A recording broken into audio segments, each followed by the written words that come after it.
భూమి మీద ఉన్న చాలా గొప్ప ఆధ్యాత్మిక గ్రంథాల్లో విజ్ఞాన భైరవ తంత్ర ఖచ్చితంగా ఒకటి.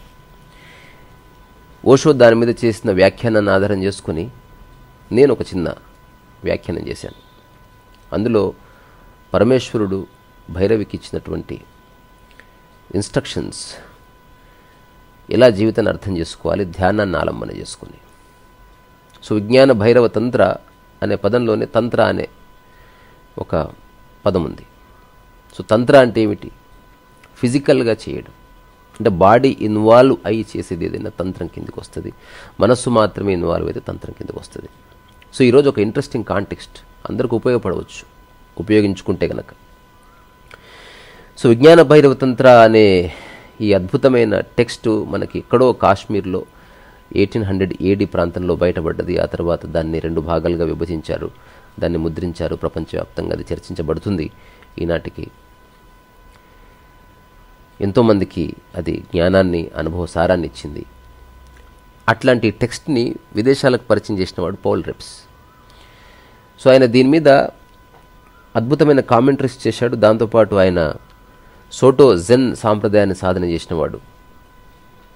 విజ్ఞాన భైరవ తంత్ర మీద ఈ 112 ఏవైతే ధ్యాన పద్ధతులు ఉన్నాయో ఆ ధ్యాన పద్ధతుల గురించి ఒక్కొక్క పద్ధతిలో ఏమేం జరుగుతుంది, లేదా ఆ స్టెప్స్ 112 స్టెప్స్ని ఒక్కొక్క వాక్యంలో ఆయన ప్రజెంట్ చేశారు ఒక పుస్తకంలో. అది మీకు ఈరోజు పరిచయం చేస్తాను. హూనోస్, ఒక్కొక్కసారి ఒక్కొక్క మాట, ఒక చిన్న పాట, ఒక చిన్న స్పర్శ జీవితాన్ని మార్చేయచ్చు. అది మీకు, నాకు, అందరికీ వర్తిస్తుంది. ప్రయత్నం అంటే ఏమిటి అంటే ఉన్న చోటే హాయిగా ఒక సమగ్రతతో, ఒక సామరస్యంతో ఎట్లా జీవించాలని మనిషి ప్రయత్నం అంతా.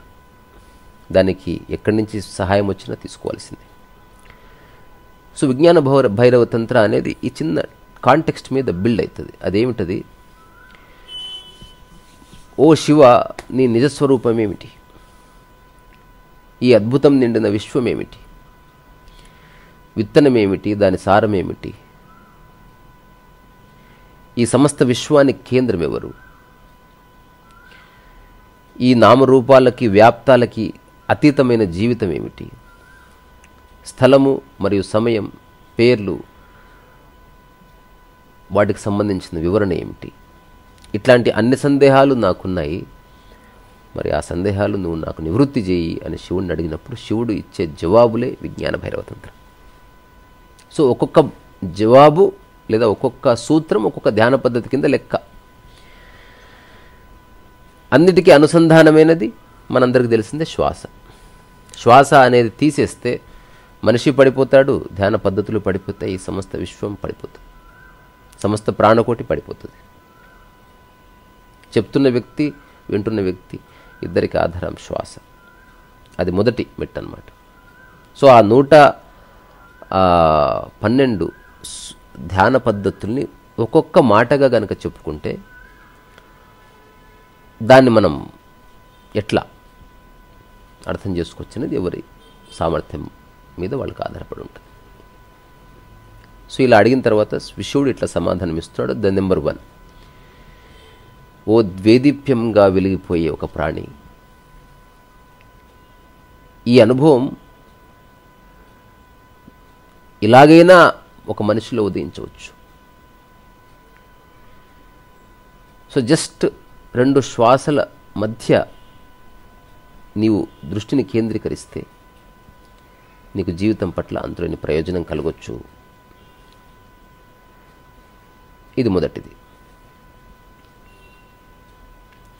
జీవితం యొక్క సారాన్ని ఎలా తెలుసుకోవచ్చు? రెండవది ఏమిటంటే శ్వాస వస్తుంది పోతుంది. ఆ వస్తూ పోతూ శ్వాస తీసుకుంటున్న మలుపుల్ని నువ్వు గమనించగలిగితే జీవితం ఒక ప్రయాణం అని తెలుస్తుంది. అట్లా గ్రహించవచ్చు. లేదా నువ్వు శ్వాసిస్తున్న మూడవ సూత్రం, శ్వాసిస్తున్నప్పుడు నువ్వు పూర్తి శక్తిని వినియోగించి శ్వాసిస్తావా, అత్యంత తక్కువ శక్తితో శ్వాసని నువ్వు ఆపరేట్ చేస్తున్నావా, దాని మీద కూడా ఆధారపడుతుంది. సో శ్వాస తీసుకుంటున్నప్పుడు, ఆపుతున్నప్పుడు, వదులుతున్నప్పుడు అత్యంత తక్కువ శక్తిని వాడి నువ్వు శ్వాస మీద దృష్టి సారించినప్పుడు, దాని మీద ఒక కమాండ్ సంపాదించినప్పుడు, ఆ తక్కువ శక్తి యొక్క కేంద్రాన్ని నువ్వు చూడగలిగితే నీకు నువ్వు అడిగిన ప్రశ్నకి జవాబు దొరుకుతుంది. సో మిగతా సూత్రాల్లోకి వెళ్ళే కంటే ముందు అన్నీ ఒక్కొక్క లైన్ 112 లైన్స్ చెప్తాను ఈరోజు సరదాగా చెప్తూ నేను వింటున్నాను. సో ఏది పట్టుకున్నా సరిపోతుంది అనేది అన్ని పద్ధతులు సాధన చేయక్కర్లే. సో మూడవది ఏమిటి? అత్యంత సూక్ష్మంగా తక్కువ శక్తితో నువ్వు శ్వాసిస్తున్నప్పుడు ఆ కేంద్రం మీద దృష్టి పెట్టు, నీ జీవితం సెటిల్ అయిపోతుంది. నాలుగవది, శ్వాస మొత్తం బయటికి పంపు, అప్పుడు నువ్వు శూన్యమవుతావు. లేదా శ్వాస మొత్తం తీసుకో, శ్వాస తీసుకోవడం ఆపేయి, తద్వారా శూన్యమవుతావు. ఆ శూన్యమైనప్పుడు నీవెవరో దాని మీద దృష్టి పెట్టు. దీనికి నీ మనోశరీరాల లయం చాలా ముఖ్యం. అట్లాంటి వాటి మీద దృష్టి పెట్టినప్పుడు నీకు విషయం అర్థమవుతుంది. సో అన్నీ శ్వాసపరంగానే ఉన్నాయి చూడండి. అంటే ఒక్కొక్క ధ్యాన పద్ధతి అన్ని శ్వాసలే, కానీ ఒక దాంట్లో శ్వాసని గమనించడం, ఒక దాంట్లో శ్వాస మధ్య గ్యాప్ని గమనించడం, ఒక దాంట్లో శ్వాస యొక్క శక్తిని, దాని యొక్క కేంద్రాన్ని గమనించడం, ఇంకొకసారి శ్వాస స్తంభించినప్పుడు లేదా శ్వాస పూర్తిగా వదిలేసినప్పుడు నువ్వు శూన్యమైపోయినప్పుడు నువ్వేమిటి. ఐదవ సూత్రం, ఇప్పుడు శ్వాస నుంచి బయటికి వచ్చి దృష్టి మార్చే పద్ధతి ఏమిటది? కనుబొమ్మల మీద అంటే భూమంద్రంలో లేదా ఆజ్ఞాచక్రంలో దృష్టి నిలుపు. తర్వాత నీ శ్వాస యొక్క ఆగమనం అలా పైకి వెళుతున్నప్పుడు నీ ఆజ్ఞాచక్రం వైపు దృష్టి పెట్టి అలా చూడు. సో నీ ఆజ్ఞాచక్రం పైన దృష్టిని ఎప్పుడు మరల్చకుండా చూసుకో. నువ్వు ఎప్పుడు ఏ పని చేస్తున్నా ఇది మీకు అనుభవమే. బంగారు ఉంగరం మీద దృష్టి ఎప్పుడు ఉంటుంది, అట్లా ఆజ్ఞాచక్రం దృష్టి పోనివ్వకండి.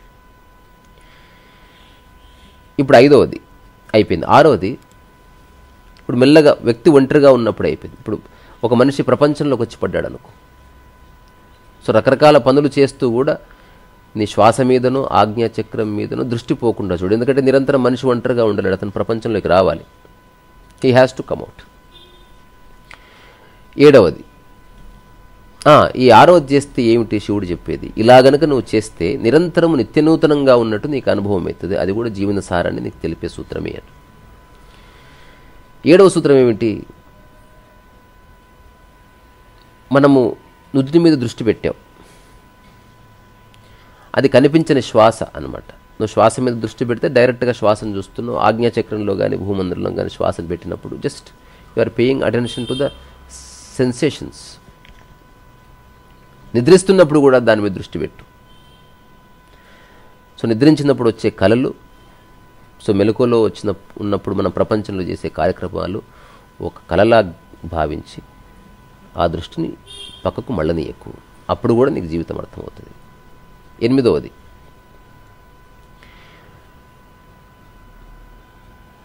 సో ఏ పని చేసినా సంపూర్ణమైన భక్తితో కొనసాగిస్తే నీకు జీవితం అర్థమవుతుంది. సో ఇప్పుడు భక్తి మార్గం వచ్చేసింది. తొమ్మిదవది, ఏదైనా ఒకసారి ఈ భూమి మీద నీకు పని అయిపోయింది, మరణించావు అనుకొని ఊరికి అట్లా పడుకో. నేను దీనికి ఒక చిన్న సూత్రం చెప్పాను. నీ ఫోటోకు నువ్వే ఫ్రేమ్ కట్టించుకొని దానికి దండేసి గోడకు పెట్టు. ఇప్పుడు గోడ మీద కూర్చొని నువ్వంతా చూస్తున్నావు అనుకో, ఎంత బాగుంటుంది. సో నీ ఇన్వాల్వ్మెంట్ లేకుండా, నీ ప్రమేయం లేకుండా అన్ని పనులు జరుగుతున్నాయని తెలుసుకోవడం కూడా విముక్తి. 10వ సూత్రం, ఏ క్షణాల్లో నువ్వు ప్లెజెంట్గా ఉంటావో, ఏ క్షణాల్లో అన్ప్లెజెంట్గా ఉంటావో గుర్తించు. సో ప్లెజెంట్గా ఉన్న క్షణంలో నువ్వు చేయాలనుకున్న పనిలోకి ఎంటర్గా, అలా నీ జీవితం సాఫల్యమైంది.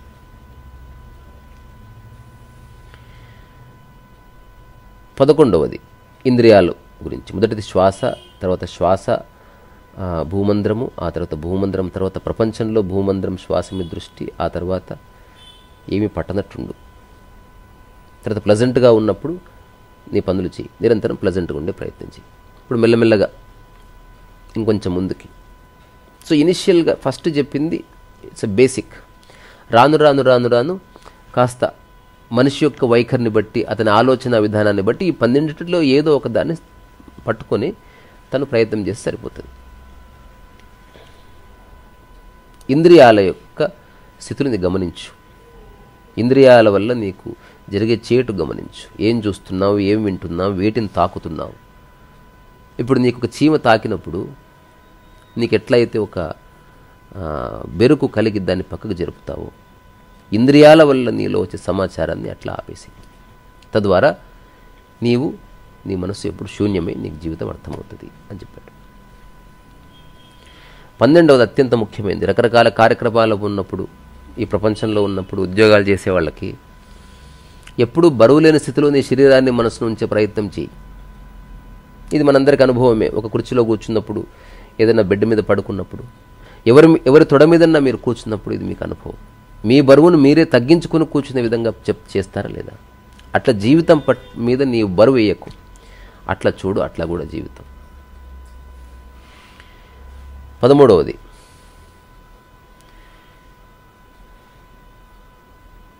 ఏదైనా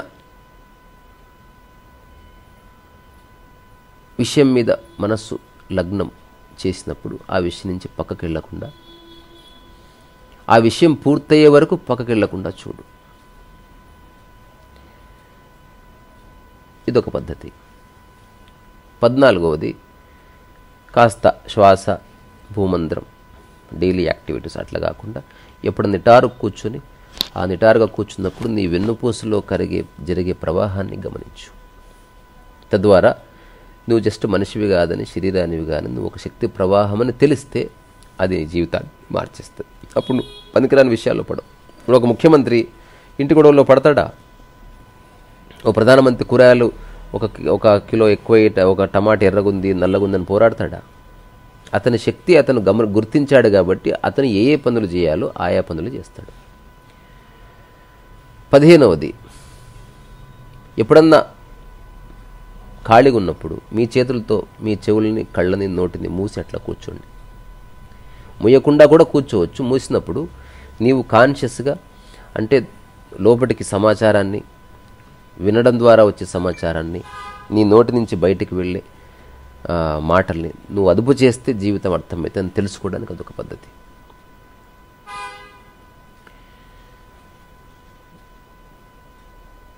పదిహేనవది అయిపోయింది. 16వది, ఇచ్చిపుచ్చుకోవడం.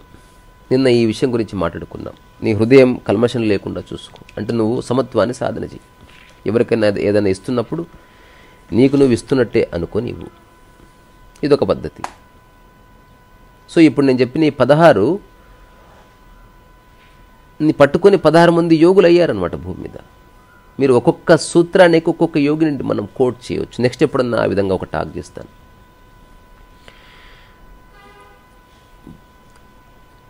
17వది ఎంత బ్యూటిఫుల్, మనస్సు లేని మనస్సు. దాన్ని గుర్తించండి. అంటే ఆలోచనలని పట్టించుకోకుండా జీవించండి. ఆలోచనలు వస్తూ పోతూ ఉంటాయని గమనించండి. దీన్నే ముషిన్ అన్నారు, ఏ మైండ్ విదౌట్ మైండ్ అని. ప్రపంచంలో ఇప్పటి వరకు ఎన్ని ధ్యాన పద్ధతులు ఉన్నాయో సరిగ్గా అర్థం చేసుకుంటే ఈ ఒక్కొక్క వాక్యంలో ఒక్కొక్క ధ్యాన పద్ధతి యొక్క సమగ్రత ఉంది. ఇప్పుడు భూమి మీద ఇప్పుడు ప్రజెంట్ ఉన్న గురువులందరూ ఇందులో ఏదో ఒకటి చెప్పవలసిందే. కానీ వీటన్నిటిలోనూ అర్థం కావలసిన విషయాలు కొన్ని ఉన్నాయి. ఎగ్జాంపుల్, వీటన్నిటిలోనూ ఒక్కటి మాత్రం ఉండకూడదు, పోలిక. అది అంటే ఫండమెంటల్స్ వేరు, పద్ధతులు వేరు. 18వది అత్యంత ముఖ్యమైనది, హౌస్ హోల్డ్స్కి. ఏదైనా వస్తువును ముట్టుకున్నప్పుడు కూడా ప్రేమగా ముట్టుకో, దేన్ని విసిరేయకు. ఒక వస్తువు మీద ధ్యాసని, ఆ పని కంప్లీట్గా పూర్తి చేయకుండా వేరే వస్తువు మీద మళ్ళించకు. అటు నీ ఇంట్లో ఉన్న వస్తువుల వల్ల కూడా నీకు జ్ఞానోదయం కలుగుతుంది.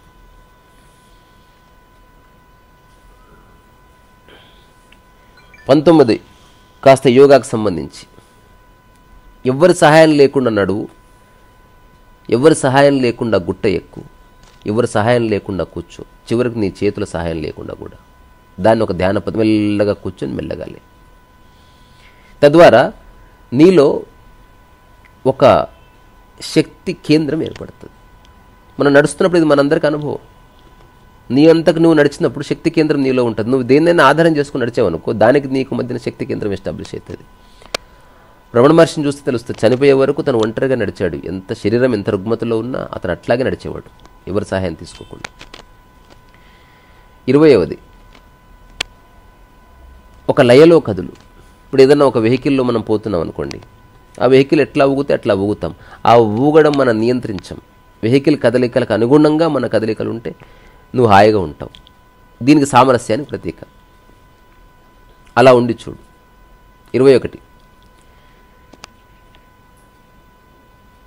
సో నీ శరీరం అంతా తేలిక పడుతున్నట్టు అనుభూతి చెందు. నీ శరీరం అంతా ఒక సువాసనలతో నిండిన పూలతోట. ఇదంతా కాంటెంప్లేషన్, ఇమాజినేషన్. ఇదంతా వెస్ట్లో ఇట్లాంటి పద్ధతులు కొన్ని ఉన్నాయి. మళ్ళీ ఈ విషయాన్ని చెప్తా ఇంకొక నెక్స్ట్ 20 నిమిషాల్లో. ఇందులో ఏదో ఒకటి తెలియకుండా నీకు సూటబుల్ అయ్యేదే ఉంటుంది అని గుర్తిస్తే సరిపోతుంది. 22, ఏదైనా ఒక సంఘటన జరిగినప్పుడు దాంతో కలగజేసుకోకుండా దూరంగా ఉండి చూడు. తద్వారా నీ మనసు రూపాంతరం చెందుతుంది. అంటే జరిగేదాన్ని పూర్తిగా జరగనిచ్చే వరకు దాని యొక్క లాజికల్ కంక్లూజన్ వరకు చూడు. ఇది సాక్షి భావన కిందకు వస్తుంది. 23, ఏదైనా కొన్ని నీవి అనుకొని ఇక మిగతావేవి లేవని అనుకో. దానివల్ల నీ జీవితం రూపాంతరం చెందుతుంది. ఇప్పుడు షిరిడి సాయిబాబా ఒక చిప్ప, ఒక మట్క అయిపోయింది. ఇంక ప్రపంచంలో ఏ వస్తువు మీద వ్యామోహం లేదు. ఇప్పుడు నేను వాడే 5-6 వస్తువులు తప్ప నాకే వ్యామోహం లేదు. ఇలా గనక చేస్తే నీ మనసు చాలా బాగా శూన్యమైపోయి ట్రాన్స్ఫార్మ్ అవుతుంది. తద్వారా ఏ వస్తువులు నీ మనసులో లేవని నీకు తెలుస్తుంది రాను రాను. మీరు డిక్లేర్ చేయండి ఎప్పుడన్నా, ఇక జీవితంలో నేను కొనే వస్తువులు అయిపోయినాయి. ఈ 2 జతల బట్టలు, ఈ చిప్ప, ఈ గ్లాసు, ఈ ఐప్యాడ్, ఈ ఫోన్, ఇంతవరకే నాది, ఇంకా వేరే ఏవి లేవు భూమి మీద, నాకు సంబంధం లేదని డిక్లేర్ చేయండి. 25, ఏదన్నా చేయాలని అనుకున్నప్పుడు ఎంత ఉత్సాహంగా చేస్తావో ఆపుతున్నప్పుడు అంతే ఉత్సాహంగా ఆపు. సో ప్రేరణ యొక్క 2 డైమెన్షన్స్ని గమనించు అని చెప్తాడు శివుడు అనమాట. అంటే పెయింటింగ్ మొదలుపెట్టినప్పుడు ఎంత ఉత్సాహంగా మొదలు పెడతావో అంతే ఉత్సాహంగా ఆపుతున్నావా? ఒకవేళ అంతే ఉత్సాహంగా కనుక ఆపితే నీ మనసు బాగున్నట్టు. చాలామంది ఆరంభశూరత్వం, మొదట్లో విపరీతంగా అసలు ఎగ్జైట్ అవుతారు, చెప్తారు, ఏమేమో చేస్తారు, మొత్తం బక్వాస్. రాను రాను రాను మెల్లగా డీలా పడిపోతారు. ఎందుకు విషయం అర్థం కాలేదు కాబట్టి. 26, ఏదైనా కోరిక నీ మనసులో వస్తే వెంటనే దాని వెంట పరిగెత్తకుండా దాని వైపు చూడు, అంతే. So observe Dzire. 27, ఇది చాలా అద్భుతం. అసలు ఇది అందరూ చేయాలి. ఈ టాక్ అయిపోయిన తర్వాత ఈరోజు సాయంత్రం తర్వాత నేను చేస్తాను. ఈరోజు ఎంచుకుంటున్నాను దాన్ని, ఇప్పటికిప్పుడే ఎంచుకుంటున్నాను. ఏంటంటే అలసిపోయే వరకు తిరుగు. ఇది నేను నాకు యూట్యూబ్ ఫ్రెండ్స్ ఎందరు ఫోన్ చేసినా సమస్య ఏదైనా ఉండని, ముందు అలసిపోయే వరకు ఒకరోజు తిరుగుపో. అప్పుడు నువ్వు ఉద్యోగం చేయడానికి లేవు. తిరుగు తిరుగు తిరుగు. ఆ బాడీ అట్లా కుప్పగూలిపోని. ఆ సంపూర్ణ విరామంలో మనస్సు ట్రాన్స్ఫార్మ్ అవుతుంది. 28, ఇప్పుడు నువ్వు ఏదైతే జ్ఞానం అని అనుకుంటున్నావో అదంతా కోల్పోయినట్టు భావించు. అది లేకుండా కూడా నీవు ఉన్నావన్న అనుభూతితో జీవించు. ఇది ఎక్సలెంట్, రమణ మహర్షి. 29, ఎవరికైనా ఏదైనా ఇస్తే ప్రసాదం ఇచ్చినట్టుగా అయ్యి. భక్తి యొక్క మూల సూత్రం అది. 30, ఏ పని లేకపోతే కళ్ళు మూసుకొని ఊరికి అట్లా ఉండిపో. కళ్ళు మూసుకొని మాత్రమే ఉండు. ఏం జరుగుతుందో దాన్ని జరగని, కానీ జస్ట్ అక్కడి నుంచి కదలకు. తద్వారా ఏం జరిగినా కదలకుండా ఉండేవాడు అని నీకు తెలుస్తుంది. అది నీ నిజస్వరూపం. 31, ఏదైనా వస్తువు చూసినప్పుడు, మనిషిని చూసినప్పుడు వస్తువు యొక్క ఆకారాన్ని కాకుండా దాన్ని స్వరూపాన్ని చూడండి. ఎగ్జాంపుల్, బంగారు ఉంగరాన్ని చూసినప్పుడు బంగారాన్ని చూడరు, ఉంగరాన్ని చూడకుండా బంగారాన్ని చూడు. నీ దృష్టి మూలం మీదే ఉండదు. మనిషిని చూసినప్పుడు మనిషి యొక్క రూపము, క్యాస్ట్, క్రీడ్ కాకుండా మనిషి యొక్క స్వరూపాన్ని చూడు. అదేమిటో తెలుసుకో. అది జస్ట్ ఒక లాంగ్ షాట్లో చూస్తే జస్ట్ కదులుతున్న ప్రాణి, ఒక కుక్క పిల్లి ఎంతో నువ్వు అంతే. అలా తెలుసుకోవడంతో నీవు మనసు రూపాంతరం చెందుతుంది. 33 32 ఒక గిన్నెని ఎలా చూస్తావో ఒక మనిషిని అట్లాగే చూడు. నీ చూపులో మార్పు ఉండని ఎక్కువ, దాంతో పనిచేసే పద్ధతిలో మార్పు ఉండని, కానీ నీ దృష్టిలో మార్పు ఉండని ఎక్కువ. సమత్వం. 33 ఆకాశం వైపు చూడు, కానీ మేఘాలను చూడక ఆకాశాన్ని చూడు. అలాగే ఒక క్రౌడ్లోకి వెళ్ళి జనాలను చూడకు, ఆ జనాలకి ఆవల ఉన్న ఆకాశాన్ని చూడు. ఒక నీటిని చూడు, నీటి అలలను చూడకు, నీటి అలలకు ఆవల ఉన్న స్వచ్ఛమైన ప్రవాహాన్ని చూడు. అదే నీ మనసు అని తెలుసుకో. 34 ఎవరైనా ఏదైనా చెప్తున్నప్పుడు, నువ్వు దేన్నన్నా చూస్తున్నప్పుడు, వింటున్నప్పుడు నీ కళ్ళ మీద దృష్టి పెట్టు. కళ్ళు రెప్పవేయకుండా అట్లా చూడు, స్థిరంగా చూడు, మిటకరించకు, అటు ఇటు జరగకు, శరీరాన్ని కదలకు. ఎప్పుడైనా ఇలా చేసి చూడండి. ఇది నేను చేస్తాను కాబట్టి చెప్తున్నాను. ఇప్పుడు ఈ 112లో ఎన్నో కొన్ని మీకు తెలియకుండా మీరు చేస్తూనే ఉంటారని గుర్తించండి. దాంట్లో ఒక్కటి గట్టిగా పట్టుకొని జీవితకాలం జీవిస్తే లైఫ్ అద్భుతంగా మారిపోతుంది, నిజంగా మారిపోతుంది, జోక్ కాదు. సో అట్లా కళ్ళు ఊరికే కొట్టకుండా, శరీరాన్ని ఊరికే కదల్చకుండా, కాళ్ళు ఊపకుండా స్థిరంగా విన్నారా ఎప్పుడన్నా? అట్లా స్థిరంగా వినండి, జీవితం మారిపోవచ్చు. జెన్లో ఇది చాలా చెప్తారు, జాజీన్. 35వది శివుడు చెప్పిన సూత్రం అద్భుతం. ఏదైనా ఒక లోతైన బావి అంచున నిలబడి దాని లోపలికి ఊరికి చూడు, అద్భుతం అంతే. సో ఏదైనా ఒక విషయాన్ని లోతుగా చూడు, పైపైన చూడక అని అర్థం చేసుకో. 36వ సూత్రం. ఇవన్నీ సిమిలర్గానే ఉన్నాయి, కానీ దేనికది భిన్నం. ఏదైనా వస్తువుని తీక్ష్ణంగా చూడు, ఆ వస్తువుని తీక్ష్ణంగా చూస్తూ నీ చూపుని మెల్లమెల్లగా ఆ వస్తువు నుంచి తగ్గిస్తూ తగ్గిస్తూ నీ మీదికి తీసుకుని రా. తర్వాత నీ శరీరాన్ని చూడు, ఆ తర్వాత మనస్సును చూడు, ఆ చూస్తున్న చూపును చూడు, అక్కడ మాయమైపో.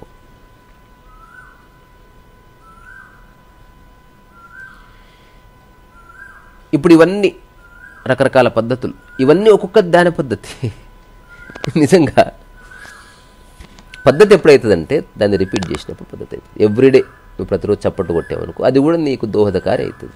ప్రతిరోజు పొద్దున్నే 6 గంటలకు లేచి నువ్వు పూజ చేస్తే ఒకరోజు చేస్తే అది చెల్లుబాటు కాదు. పద్ధతి అంటేనే కంటిన్యూటీ. అది కొంతకాలం చేసిన తర్వాత అది జీవన విధానంగా మారి ప్రయాణంగా మారాలి. 37వ సూత్రం ఏం చెప్పాడు? దేవి, ఇప్పటివరకు చెప్పినవంతా నువ్వు ఫిజికల్గా ఏమీ చేయకుండా జస్ట్ చూడ్డానికి సంబంధించినవి. ఇప్పుడు నీకు నచ్చిన ఒక మంత్రాన్ని తీసుకొని దాన్ని నిరంతరం అనుభూతి చెంది కూడా నువ్వు ట్రాన్స్ఫార్మ్ అవ్వు. అదంతా ఇప్పుడు ఓం నమ శివాయ, ఓం వందే మణి పద్మేహం, అదంతా. 38 ఎప్పుడన్నా చెవుల్లో ఇట్లా మీరు వేలు పెట్టారనుకోండి, లేదా చెవుని ఇట్లా మీ చేతులతో మూస్తే ఒక రకమైన గుమ్మని శబ్దం వస్తుంది.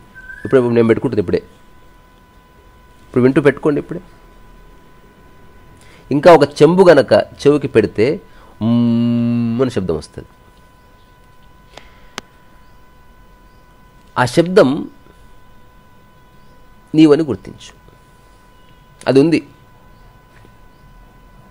ఇదంతా యాక్చువల్గా ఏంటంటే ఈ నామరూపాలకు అతీతంగా బతుకు స్వామి అని చెప్పడానికి ఇన్ని రకాల పద్ధతులు అనమాట. దీంట్లోనే ఏమిటి శివుడు చెప్పేది? ఏదైనా ఒక హోరున పడుతున్న జలపాతం కింద నిలబడట్ల, ఆ జలపాతం నీళ్లు నీ యొక్క అన్ని గతాన్ని పాపాలని మొత్తం కడిగేసిన అనుభూతి చెంది, అలా పూర్తి అనుభూతి కలిగిన తర్వాత బయటికి రా. తర్వాత ఆ వాటి యొక్క శబ్దం మీద నీ మనసు లగ్నం చేయి. 39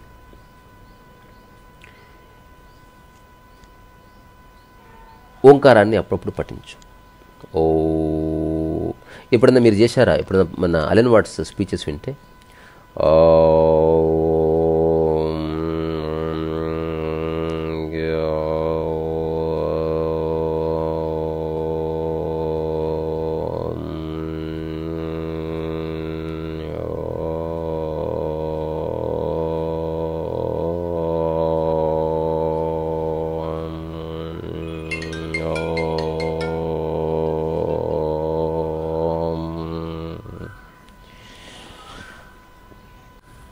సో ఇలా నువ్వు చేయడం వల్ల కూడా నీ మనసు శూన్యమవుతుంది. ఇప్పుడే అని చూడండి. ఆ తర్వాత 40వ సూత్రం, నీ నోటి నుంచి వచ్చి ప్రతి మాట శుద్ధిగా ఉండేట్టు చూసుకో. ఇంతే, నీ ధ్వనిని శుద్ధిపరుస్తూ ఉండు నిరంతరం. ఎప్పుడైనా మనం నీళ్ళు ఇస్తాం ఎవరికన్నా, చేతుల్లో బురద అంటుకొని ఇస్తామా? అట్లా నీ పెదాల నుంచి బయటకు వచ్చే ప్రతి మాట మేక్ ష్యూర్ అవి శుద్ధిగానే ఉన్నాయని గుర్తించి తీసుకునిరా. ఇప్పుడు 41 మీరు గమనిస్తే ఒక చిన్న ఆర్డర్ ఉంది ఇందులో. గమనించకపోతే తెలియదు అనుకోండి. ఏదైనా ఒక సంగీతం వింటున్నప్పుడు దానిలో లీనమైపోండి. ఆ సంగీతం యొక్క ధ్వనులకు అనుగుణంగా మీ శరీరాన్ని, మనస్సుని సహజంగా కదలనివ్వండి. ఇప్పుడు చాలా చోట సంగీత ధ్యానాలు అవి చేస్తున్నారు. ఇక్కడ విషయం ఒకటే, ఏం చేసినా అది జీవన విధానంగా మార్చుకుంటేనే ఉపయోగపడుతుందని మాత్రం గుర్తుపెట్టుకోండి. మొదట సాధన కొంతకాలము, ఆ తర్వాత నీ ప్రయాణంగా మారిపోవాలి. 42వ సూత్రం, అసలు ఎక్కడన్నా ఏకాంతంలో కూర్చొని ఏ శబ్దాలు వినిపిస్తే ఆ శబ్దాల మీద దృష్టి పెట్టు, కానీ డిస్టర్బ్ అవ్వకు. ఇది చాలా అద్భుతమైన సూత్రం. ఇది ఇట్ రియల్లీ వర్క్స్ మిరాక్యులస్లీ. ఇంట్లో ఉన్న శబ్దాలంటే అందులో మాటలు ఉన్నాయి, పాలిటిక్స్ ఉన్నాయి, ఇప్పుడు పక్కనే గంట కొడుతుంది, అది కూడా ఉంది. అన్నీ ఉండని, ఏది నియంత్రించకు, నీ పనిలో నువ్వు ఉండు.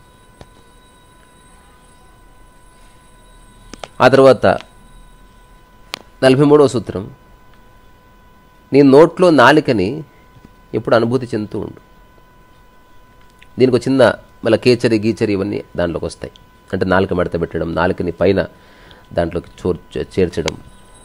సో అవన్నీ కాకుండా సాదాసీదా పరిభాషలో చెప్పాలంటే, నాలిక నీ నోరు మూసుకున్నప్పుడు, మాట్లాడుతున్నప్పుడు అది టచ్ అవుతూ ఉంటుంది. ఆల్వేస్ చెక్ చేసుకోండి. ఇప్పుడే జస్ట్ దాని మీద దృష్టి పెట్టి, అన్నీ చేయకూడదు. మళ్ళీ మళ్ళీ చెప్తున్నా, ఇందులో ఏదో ఒక దాన్ని పట్టుకొని జీవితం అట్లా. అప్పుడు అలా చేస్తూ ఉన్నప్పుడు మొదట పద్ధతి అర్థమయ్యి ఆ తర్వాత అది ఒక జీవన విధానంగా మారుతుంది అనేది నేను రిపీట్ చేస్తున్న మాటి మాటికి. జీవితకాలం ప్రాక్టీస్ చేయకూడదు, ప్రాక్టీస్ కొంతవరకు, ఆ తర్వాత జర్నీ ఉంటుంది. తర్వాత ఇంతకుముందు ఓంకారాన్ని ఆ, ఊ, మా ఈ 3 శబ్దాలు లేకుండా ఈ 3 అక్షరాలతో సంబంధం లేని ఓంకారాన్ని అనుభూతి చెందు. ఇది దాంట్లోనే నెక్స్ట్ ప్రాక్టీస్ అన్నమాట. అంటే అకారం అంటారు.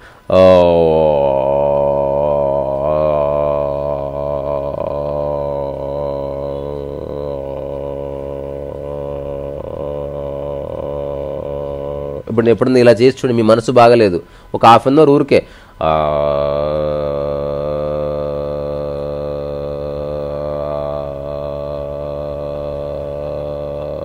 రెండోది ఇలా అంటూ వంట చేయండి, ఇలా అంటూ బాత్రూమ్ కడగండి. ఇవన్నీ 2009కి ముందు చేసున్నాను. ఇవన్నీ మంచివే, కాకపోతే ఇప్పుడు నేను చేస్తున్నది అంతకంటే సరళమే. వీటన్నిటికంటే చాలా సరళమైన ఉన్నాయి, ఇవే ఫైనల్ కాదు.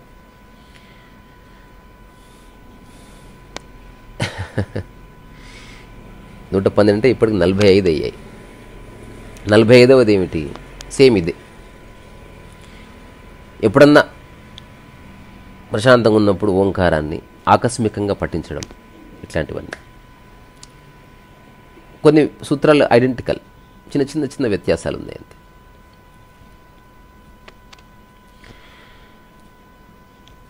నలభై 46వది ఏమిటి? మీ చెవులను మీరే నొక్కుకోండి, ఏది వినకుండా. తద్వారా అంతర్గత శబ్దాలను వినండి. సో ఇందులో కొన్ని ఒకరి సహాయంతో చేసేవి, ఇందులో కొన్ని వేరే వాళ్ళ సమక్షంలో చేసేవి, ఇంకొకరు వేరే వాళ్ళ సూచనలతో చేసేవి, కొన్ని ఒంటరిగా చేసేవి. ఎగ్జాంపుల్, ఒంటరిగా చేసేది ఏమిటి? ఎప్పుడన్నా అట్లా ఆరు బయట ఉన్నప్పుడు నదిలో పైన సెలయేరులో ఈదడం, లేకపోతే పైనుంచి పడుతున్న వాటర్ ఫాల్స్ కింద ఉండడం, దీనికి ఎవరు ఇన్స్ట్రక్షన్ అక్కర్లే. లేదా ఏ శబ్దాలైనా వినడం, ఏ ఇన్స్ట్రక్షన్ అక్కర్లే. ఇప్పుడు కేచరి ముద్ర అట్లాంటివి ఎవరన్నా ఎక్స్పర్ట్స్ ఉంటే తెలుసుకొని చేయాలి. నేను అట్లాంటివి చాలా చేయను. నేను అత్యంత దగ్గర దారి, అత్యంత సూక్ష్మమైన, తేలికైన, సరళమైన దారి కోసమే నేను అన్వేషించాను. అంటే నేను తీసుకున్న జన్మ దానికోసం. నేను హార్డ్ వర్క్ చేయను.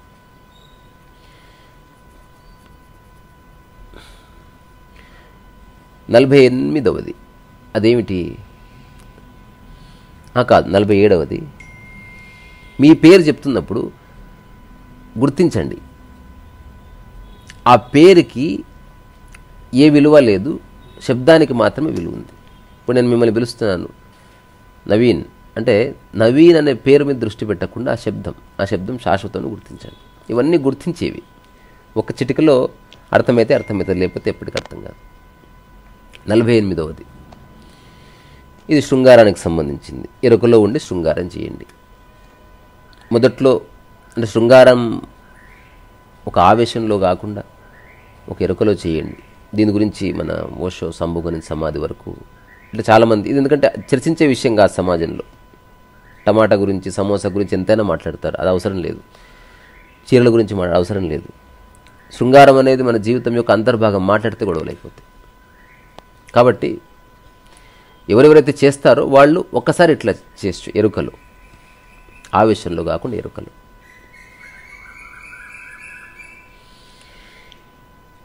ఇది కూడా శృంగారానికి సంబంధించింది. 49వది ఏదైనా గాఢ ఆలింగనం అంటే, నువ్వు ఒక తపనతో రగిలిపోయినప్పుడు నీ శరీరం ఎట్లా వణికిపోతుందో గమనించి, ఆ వణుకు లేకుండా ఆ కౌగిలిని, ఆ వెచ్చదనాన్ని అనుభవించడానికి నువ్వు ఉద్యుక్తుడవు కా. అంటే నీలో ఏ కదలికలు వస్తున్నాయో చూడు. అంటే ఆలోచన నీ శరీరాన్ని ఎట్లా కదిలించి వస్తుంది, కబళించి వేస్తుంది. తర్వాత 50వది ఇది అమలిన శృంగారానికి సంబంధించింది. అంటే ఒక వ్యక్తి మనతో లేకపోయినా ఆ వ్యక్తితో మనం ఉన్నట్టు అనుభూతి చెందండి. అది కూడా జీవితాన్ని మార్చేస్తుంది. మేఘ సందేశం సినిమా చూశారా? అందులో చివరి సీన్. ఇట్లాంటి సన్నివేశాలు చాలా ఉన్నాయి, ఇట్లాంటి సంఘటనలు చాలా ఉన్నాయి. అంటే రవీంద్రనాథ్ ఠాగూర్ లైఫ్లోనూ అమలిన శృంగారం ఉంది, ఖలీల్ గిబ్రాన్ లైఫ్లో అమలిన శృంగారం ఉంది, ఓషో లైఫ్లో, కృష్ణమూర్తి గారి లైఫ్లో. అంటే ఫిజికల్ టచ్ ఏముండదు, బట్ ఒకానొక వ్యక్తి యొక్క సంగమాన్ని నువ్వు సరదా ఎప్పుడు అనుభూతి చెందడం అంతవరకు. 51 ఎవరైనా స్నేహితులు వచ్చినప్పుడు గతాన్ని గుర్తుపెట్టుకోకుండా స్నేహితుల వైపు చూడండి. అలాగే మీ ఆనందాన్ని మాత్రమే పంచుకోండి, బాధలు కాదు.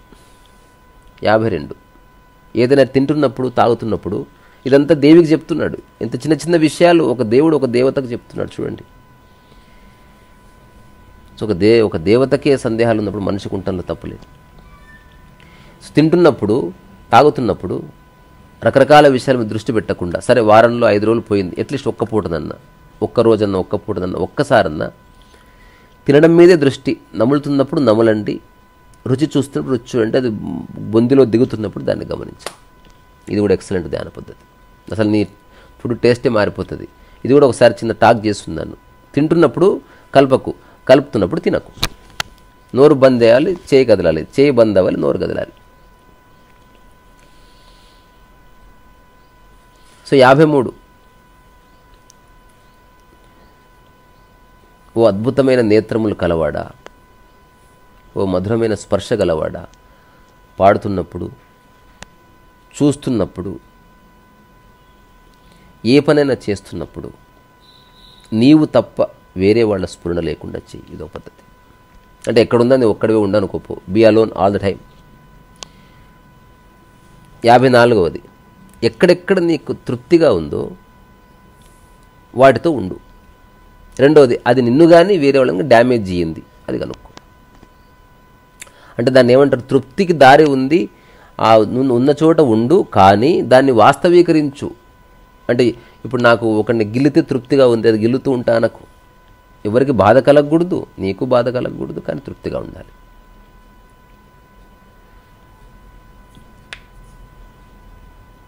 యాభైదవ సూత్రం నిద్రకు సంబంధించి. నిద్ర రాకపోయినా వచ్చినా పోరాడకు, ఊరికి అట్లా ఉండు, ఇంతే. 56వది మూఢనమ్మకాలు, భ్రమలు వదిలేయి, ఇంతే. అంటే నీ మనసుని చెత్తతో నింపకు. 57 రకరకాల కోరికలు మాయలో పడకుండా ప్రశాంతంగా ఉండు. కోరికలు ఎక్కువైతే కలవరం పెరుగుతుంది. గుర్తిస్తున్నావా లేదా? గుర్తించు, దాని నుంచి బయటపడు. 58 ఈ విశ్వం అనేది ఒక గారడి అని గుర్తించు. 59 సో ప్రపంచంలో సుఖం ఉంది, దుఃఖం ఉంది. ఈ రెండింటిని పట్టించుకోకు. ఈ రెండింటికి అతీతంగా ఉండు. ఆ అతీతంగా ఉన్న స్థితి ఆనందం. సుఖానికి దుఃఖానికి మధ్య ఆనందం ఉంది. సో ఆనందంలో ఉంటూ సుఖ దుఃఖాన్ని చూడు. 60. సో నువ్వు ఏ ఏ కోరికలైతే నీలో ఉన్నాయో అందరిలో అవే ఉన్నాయని గుర్తించు. అందుకని జడ్జ్ చేయడం మాని. 61. నీటిలో అలల్ని చూసినప్పుడు, తరంగాల్ని చూసినప్పుడు అవి శాశ్వతం కాదని తెలుసుకో. వీటికి అతీతంగా సముద్రం ఉందని గుర్తించు. మేఘాలకు ఆవల ఆకాశం ఉందని గుర్తించు. అట్లాగే నీలో ఆలోచనలు వస్తూ పోతాయి, వాటి పట్ల గంభీరత అవసరం లేదని గుర్తించు. 62. అదేమిటి?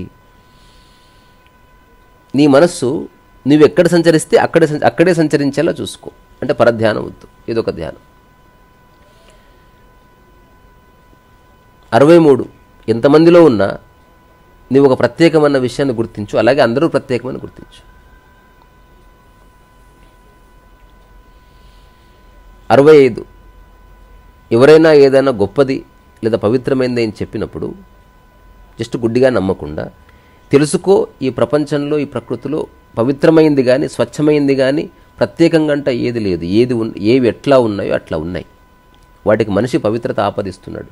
ఒక ఫ్లవర్ పవిత్రమైందా లేదా జస్ట్ ఫ్లవర్ అయినా గమనించు. అట్లా నీవు కూడా ఏ పవిత్రమైన వాడివి కాదు, ఏమీ కాదు. ఇంతకుముందు సూత్రం ఏముంది? నువ్వు యూనిక్ అని గుర్తించని ఉంది. ఇప్పుడేమో అసలు నువ్వు ఏమీ కాదని గుర్తించింది. మీ ఇష్టం, మీ మనస్సుకి ఏది నచ్చితే అది పట్టుకోండి. ఇది చాలా అత్యంత ముఖ్యమైన 66 సూత్రం. గౌరవం అగౌరవం వీటికి అతీతంగా జీవించు. అపరిచితుడితో కూడా నువ్వు సమానంగా వర్తించు. ఇదొక్కటి అద్భుతం. ఇది వ్యవహారికం. ఇలా చేస్తే చాలు, ఏ ధ్యానం అక్కర్లేదు. అందరినీ సమానంగా చూసి నీదో ఉన్నది అందరికీ సమానంగా పంచుకొని నీ పనేది నువ్వు చూసుకుంటే ఏ ధ్యానం అక్కర్లేదు. 67. మార్పుని గమనించు. నిరంతరం నీ శరీరం మారుతుంది, ప్రకృతి మారుతుంది. ఈ మార్పుకు అతీతంగా ఉన్నదాన్ని పట్టుకో. 68. ఒక కోడి తన పిల్లలకి అవసరమైన జ్ఞానాన్ని ఇస్తుంది. అట్లా ఈ భూమి మీద సంచరించడానికి అవసరమైన జ్ఞానాన్ని మాత్రమే సంపాదించుకో. ప్రతిదాన్ని పట్టుకోకు, ప్రతి దాంట్లోని ఇరకకు. 69. బంధము మరియు స్వేచ్ఛ, ఈ రెండింటిని గుర్తుంచుకో. ఈ రెండు సాపేక్షమైనవి. స్వేచ్ఛ కోరుకుంటున్నామంటే బంధం ఉందని గుర్తించు. అందుకే ఏ బంధాన్ని పెట్టుకోకు, తద్వారా ఏ స్వేచ్ఛ అక్కర్లేదు. 70. ఇదేమిటి? వెన్నుపూసని పదిలంగా ఉంచుకో. అంటే నువ్వు చేసే అన్ని పనులు వెన్నుపూస జాగ్రత్తగా ఉంటాడు చూసుకో. అది కథ. తినే తిండి కానీ, చేసే శృంగారం కానీ, నడిచి నడక కానీ, వేసుకునే చెప్పులు కానీ, make sure your spine is all right. 71. ఇది కూడా వెన్నుపూసకు సంబంధించింది. అదొక కాంతిపుంజంలా భావించు. నీ అస్తిత్వము శ్వాసతో ముడిపడినట్టే వెన్నుపూసతో ముడిపడిందని గుర్తించు. 72. ఈ సమస్త విశ్వాన్ని ఒక ఉనికిగా గుర్తించు. రెండోది, ఆ ఉనికిలో నువ్వు భాగమని తెలుసుకో.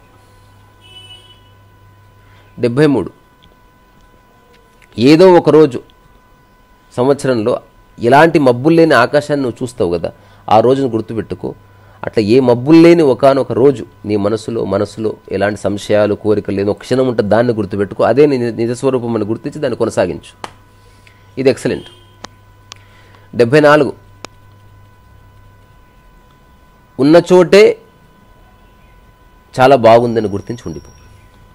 శక్తి క్షేత్రం అనేది వేరే చోట లేదు. నువ్వు ఒక చోట ఉండడం వల్ల, ఉండిపోవడం వల్ల, నాటుకుపోవడం వల్ల, అక్కడే తిరగడం వల్ల శక్తి క్షేత్రం అవుతుందని గుర్తించు. 75. నువ్వు మేలుకున్నప్పుడు, నిద్రపోయినప్పుడు, కళ్ళు కన్నప్పుడు ఈ మూడింటిని చూసేవాడిగా నువ్వు ఉన్నావని తెలుసుకో. అది విముక్తికి దారి. 76.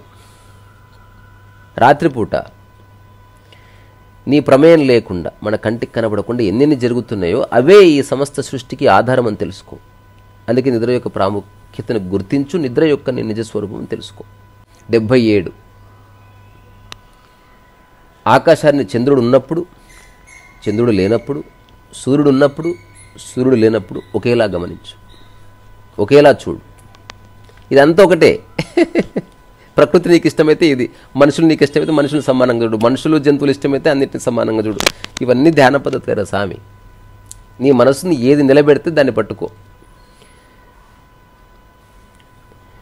78 మీ దృష్టిని ఆకర్షించే అంశాలు ఏమిటో గుర్తించు, వాటి నుంచి బయటపడు.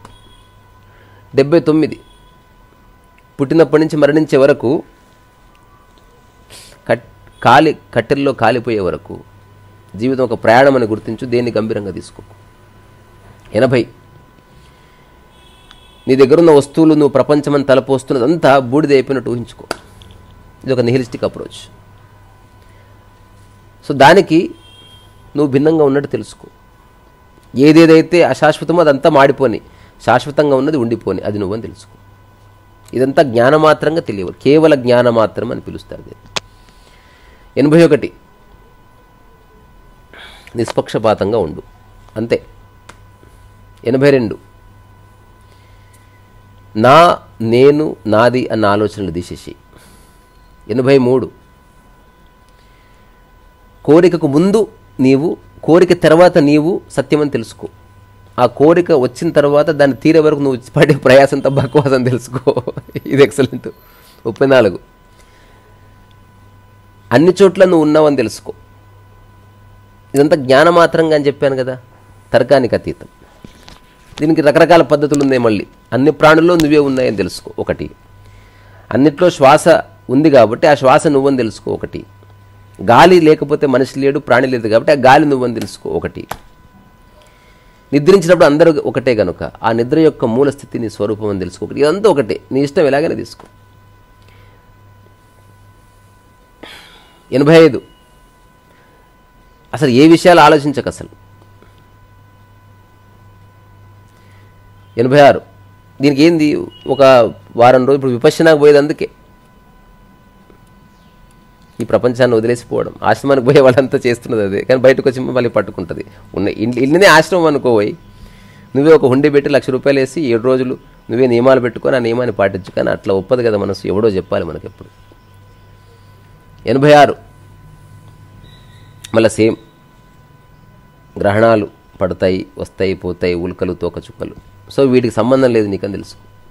అంటే నీ ప్రమేయం లేకుండా ఏమేమో జరుగుతుంది, అనవసరంగా కొన్ని విషయాలు ఇంటర్ఫియర్ కాకు అని చెప్పేస్తున్నాడు శివుడు. 88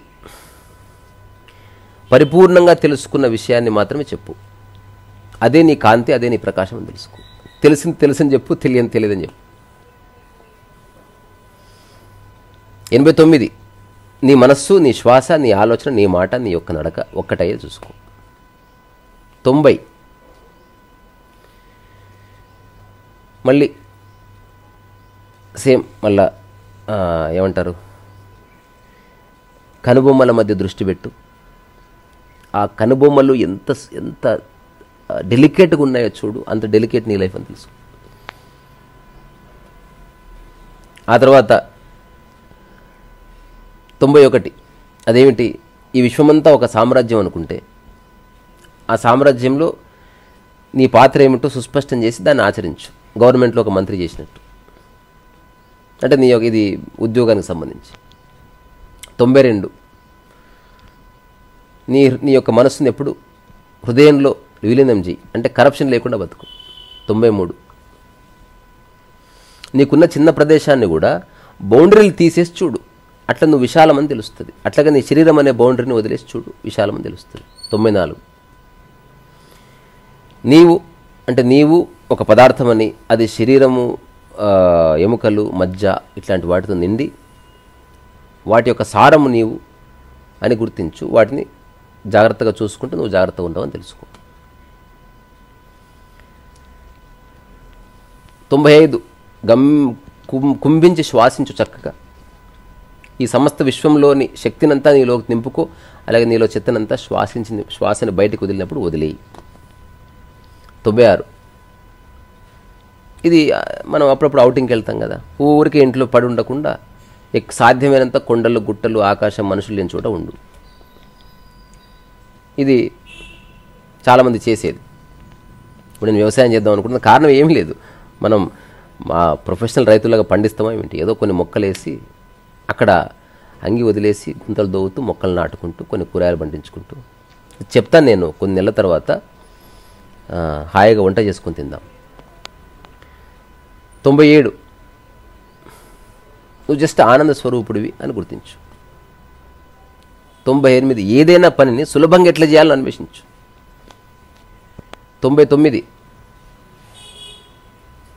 అన్ని దుక్కుల్ని సమానంగా భావించు. 100 ఎవ్వరి ప్రశంసను విను, కానీ దాని మాయలో పడకు. అదే జ్ఞానోదయం పొందిన వ్యక్తి యొక్క మానసిక స్థితి. అతని విమర్శను ప్రశంసను ఒకేలా చూస్తాడు. అతని ఆత్మాశ్రయ మానసిక స్థితిలో ఉంటాడు. అతని యొక్క ఆనందం విషయాల్లో కోల్పోదు. 101 ఏదో ఒకటి ఉంది, అది అంతటా వ్యాపించి ఉంది, అది నీలోనూ ఉందని గుర్తించు. 102 మీ చుట్టూ ఉన్న వాళ్ళంతా నిరంతరం ఆనందంగా ఉండడానికి నీ వంతు సహాయం చేయి. అట్లాగే ఎవరు ఎక్కడున్నా అందరూ ఆనందంగా ఉండాలని కోరుకో, ఎందుకంటే వాళ్ళంతా నీలో భాగం కనుక. ఇప్పుడు నీ చెయ్యి బాగుండాలని కోరుకుంటావు కదా. 103 నిరంతర స్పృహలో ఉండు. 104 నీ శక్తిని పనికిరాని విషయాల్లో నిర్వీర్యం చేయకుండా దాన్ని నీకు అట్టి పెట్టుకుంటే అదే శక్తి స్వరూపం. దాన్ని సరైన కార్యక్రమాలు వినియోగించు. 105 నీ యొక్క స్థితులు గమనించు. అంటే ఏవి నువ్వు ప్రత్యక్ష సంబంధం కలిగి ఉన్నావో, ఏవేవి నువ్వు పరోక్ష సంబంధం కలిగి ఉన్నావో చూడు. ఈ రెండింటికి అతీతంగా దూరంగా నిలబడి ఎరుకలో ఉండు.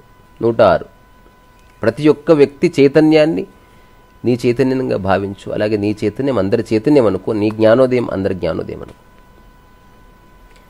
107 ఇవన్నీ చూసారా? ఎక్కడ డబ్బు కానీ పేరు ప్రఖ్యాతులు అలాంటి ప్రస్తావన లేదు. ఆధ్యాత్మిక శాస్త్రం అంతా ప్రకృతి శాస్త్రమే. 107 ఏదన్నా జంతువుని చూసినప్పుడు అది ఎవరో ఏమిటో అన్న ఆలోచన లేకుండా ఊరికే చూడు. తద్వారా అది నిన్ను చూస్తుంది, నువ్వు దాన్ని చూస్తున్నావు. ఈ చూపు ఒక్కటని తెలుసుకో. 108 మళ్ళీ ఎరుకకు సంబంధించిందే. సర్వత్రా ఎరుకలో ఉండు, ఇదే నీకు దారి చూపిస్తుంది. 109 నిష్కామ కర్మ చేయి, నిష్క్రియాపరుడుగా ఉండకు. నిష్కామ కర్మ చేయి. తర్వాత నిన్ను నువ్వు ఏ వస్తువు లేని ఖాళీ గదిగా ఊహించుకో. 110 ఒక దయగలి వాడిగా ఉండు. ఎంత పెద్ద తప్పు చేసినా సరే పోనీలే అని అనుకునేంత ఒక విశాల స్వభావాన్ని కలిగి ఉండు. కోర్స్ కరెక్షన్ చెయ్యి, దానికి ఎగిరి దుంకక్కర్లేదు. 111 నీవు అందమైన వాడివి, ఉన్నతుడివి, నిరాకారుడివి, నిర్గుణుడివి, నిర్విషుడివి అని గుర్తించు.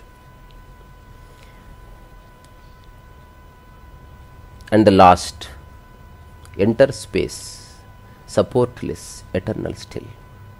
దేని మీద ఆధారపడకుండా శాశ్వతంగా నిశ్చలముగా ఈ సమస్త విశ్వంలో అట్లా కదులు. విజ్ఞాన భైరవ తంత్ర యొక్క 112 సూత్రాలు ఇవి. ఒక్కొక్క మాటలో అనుకుంటే ఒక్కొక్క దాని మీద ఒక్కొక్క పుస్తకం రాయొచ్చు. ఈ 112 సూత్రాలకి ఒక్కొక్క యోగి కూడా ఉన్నాడు. కొందరు 3-4 పాటించిన వాళ్ళు ఉన్నారు. వీటిలో నేను పూర్తి ఎరుకలో ఆచరిస్తున్న కొన్ని ఉన్నాయి. ఇవి చదవడం వల్ల తెలిసింది కదా, ఆచరించడం వల్ల తెలిసింది. ఏదేమైనా ఒక్కటి, ఈ అన్నిటిలోనూ ఒక్కటి ఉండటానికి వీల్లేదు. అదేమిటో తెలుసా? పోలిక. పోలిక ఉందా ఇవన్నీ పడిపోతాయి. పోలిక లేకపోతే ఇవన్నీ టక్కున మేలుకుంటాయి. ఇప్పుడు సిమ్ కార్డ్ వేసింది, నెట్వర్క్ యాక్టివేట్ అయితే చూశారు. అట్లా పోలిక లేని క్షణంలో నీ మనసులో ఆధ్యాత్మికత యొక్క బీజం పడుతుంది. పోలిక ఉన్నంత వరకు నీ జీవితంలో ఏది అర్థం కాదు. నువ్వు సక్సెస్ అవ్వచ్చు, కోట్లు సంపాదించవచ్చు, ఆనందానికి మాత్రం ద్వారం లేదు. నిజమైన సహజ జ్ఞానానికి ఏ ద్వారం లేదు.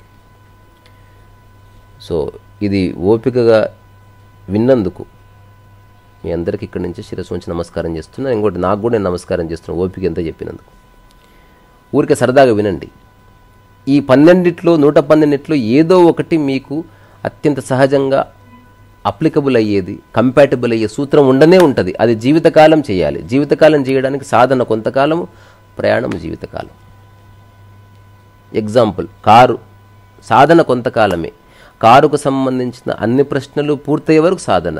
ప్రశ్నలు పూర్తయ్యాయి, అదే కారు, అదే డ్రైవర్, అదే క్లచ్, అదే బ్రేకు, అదే రోడ్డు, కానీ ప్రయాణం కొనసాగుతుంది. సాధనలో భయం ఉంది, అప్రమత్తత ఉంది, సంశయం ఉంది, సాధన పూర్తయిన తర్వాత ఓన్లీ ఎరుక మాత్రమే ఉంటుంది. అది జ్ఞానంతో నిండి నిబిడీకృతమై ఉంటుంది. అర్థం చేసుకున్నవాడు అదృష్టవంతుడు, అర్థం చేసుకోనివాడు అదృష్టవంతుడే. శ్రీ సరస్వతి.